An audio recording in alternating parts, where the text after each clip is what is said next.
નમસ્કાર દર્શક મિત્રો, એસડી ન્યૂઝ ગુજરાતી ચેનલ પર આપનું સ્વાગત છે અને હું આપની સાથે વૈશાલી પુવારુ કરીશું નજર આજના સમાચારો પર।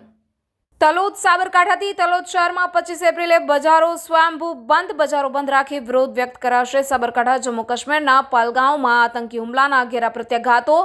જમ્મુ કાશ્મીરના પહલગામમાં 22 એપ્રિલે 2025ના રોજ થયેલા આતંકવાદી હુમલામાં 26 લોકોના મૃત્યુથી દેશભરમાં શોકની લાગણી ફેલાઈ છે।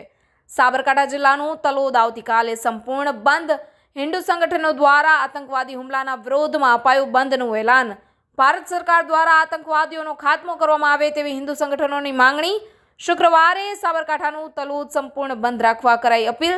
આતંકવાદીઓના ફાયરિંગમાં મૃત્યુ પામનાર લોકોને આપવામાં આવશે શ્રદ્ધાંજલિ।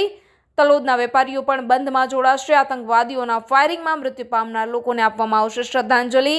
આતંકવાદીઓ દ્વારા રાજ્ય જાતિ નામ પૂછ્યા વિના ફક્ત ધર્મ પૂછીને કરાયું છે ફાયરિંગ। ભારત સરકાર દ્વારા આતંકવાદીઓ સામે કડકમાં કડક વલણ અપનાવવામાં આવે તેવી માંગ ઉઠી છે। Reporter Dilip Parmar, SD news Gujarati, Talod, Sabarkantha.